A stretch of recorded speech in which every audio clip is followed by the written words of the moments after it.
கிறிஸ்துவுக்குள் மிகவும் பிரியமானவர்களே, இயேசு கிறிஸ்துவின் நாமத்தில் உங்கள் யாவரையும் அன்போடு கூட நான் வாழ்த்துகிறேன். இந்த நாளிலும் தேவன் நம் ஒவ்வொருவரோடும் கூட இடைப்படுகிற ஒரு வார்த்தை, எரேமியா 29 அதிகாரம் 11 வசனம். நீங்கள் எதிர்பார்த்திருக்கும் முடிவை உங்களுக்கு கொடுக்கும்படிக்கு நான் உங்கள் பேரில் நினைத்திருக்கிற நினைவுகளை அறிவேன் என்று கர்த்தர் சொல்லுகிறார். அவைகள் தீமைக்கு அல்ல, சமாதானத்துக்கு ஏதுவான நினைவுகளே. ஆமாம், இந்த வார்த்தை நம்ம ஆழமாக கவனித்து பார்க்கும்போது நம்முடைய நினைவுகளை காட்டிலும் மேலான நினைவுகளை கொண்டவர் நம் தேவன். அவர் இமைப்பொழுதும் ஒவ்வொரு நிமிஷம் கூட அவருடைய நினைவுகள் நம்மளை விட்டு அகலவே இல்லையா. நம்ம மேலேயே கர்த்தரோ என் மேல் நினைவா இருக்கிறார் அப்படின்னு தாவீது சொன்னது போலதான் ஒவ்வொரு நிமிஷமும் நம்ம மேல நினைவா இருக்கிற தேவன் இன்றைக்கு ஒரு வாக்கு கொடுக்கிறார்.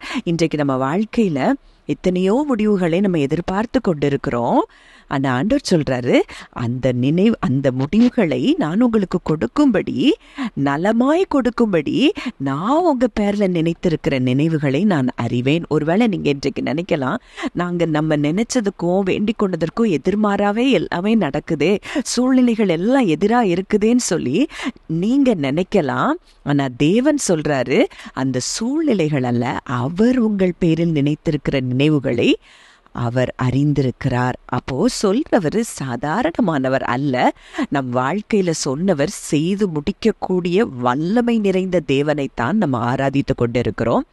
அந்த நினைவுகள், அந்த முடிவுகள் எப்படி இருக்குமா? அது தீமையா இருக்காது, சமாதானத்துக்கு ஏதுவானவைகளா இருக்கும். என் வாழ்க்கையில கூட சில சம்பவங்கள் அப்படி நடந்ததை நான் யோசித்து பார்க்கிறேன். சில நேரங்கள் சில காரியங்களை தேவன் நம்மளை விட்டு கட் பண்ணும்போது, சில நபர்களாக இருக்கலாம், நமக்கு ரொம்ப வேதனையாக இருக்கும், நம்ம ரொம்ப அன்பாக பழகியிருப்போம்.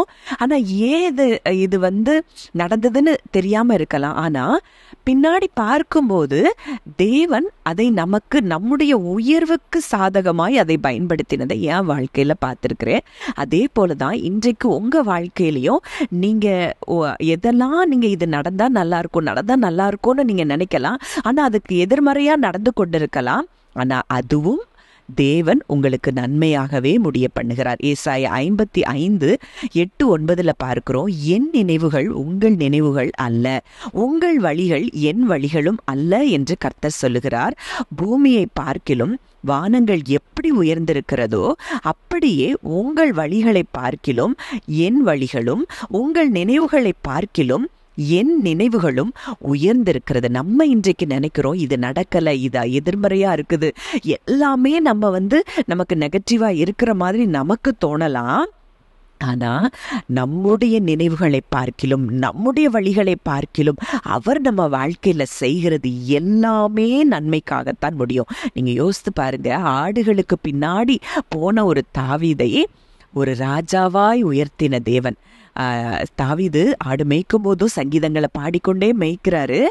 ஆனா அந்த நினைவுகள், அந்த முடிவுகள் அவர் எதிர்பார்த்ததற்கும் மேலாய் ஒரு தேசத்திற்கே ராஜாவாய் மாற்றி அந்த தாவீதின் சந்ததியிலேயே யூத ராஜசிங்கம் பிறந்திருப்பாரானால் இன்றைக்கு உங்க நினைவுகளை காட்டிலும் அவருடைய நினைவுகள் பெரிதா இருக்கிறதுங்கிறத நீங்க விசுவாசிக்க ஆரம்பிங்க.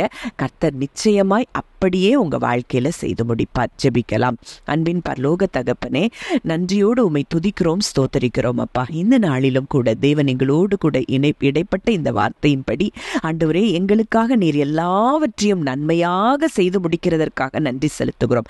அன்றியும் அவருடைய தீர்மானத்தின்படி அழைக்கப்பட்டவர்களாய் தேவனிடத்தில் அன்பு கூறுகிறவர்களுக்கு சகலமும் நன்மைக்கு ஏதுவாய் நடக்கிறது என்பதை அறிந்திருக்கிறோம் தகப்பனே. அதேபடி இந்த நாட்கள் எங்க வாழ்க்கைக்கு சில காரியங்கள் எங்களுக்கு எதிராய் நடக்கிறதை போல தோன்றினாலும் எங்களுக்கு அதை நிச்சயமாய் நன்மைக்கு ஏதுவாய் மாற்றுகிறீர் அப்பா. உம்முடைய நினைவுகள் எப்பொழுது எங்க மேல இருக்கிறபடியினால எங்களுக்கு எல்லாவற்றையும் நீர் சமாதானமாய் நீர் முடிய பண்ணுகிற தயவுக்காய் ஸ்தோத்திரம். ஆண்டவரே, உயர்வுக்கு ஏதுவாய் எங்களை நீர் கொண்டு போகிற தயவுக்காய் நன்றி செலுத்துகிறோம். உம்முடைய கரத்தில் இந்த வார்த்தையை கேட்கிற ஒவ்வொருவரையும் ஒப்புக் கொடுக்கிறோம். இந்த வார்த்தையின்படியே நீர் ஒவ்வொருவரையும் ஆசீர்வதிக்கிறதற்காக நன்றி செலுத்துகிறோம். இயேசுவின் மூலம் கேட்கிறோம், ஜீவனுள்ள நல்ல பிதாவே, ஆமேன்.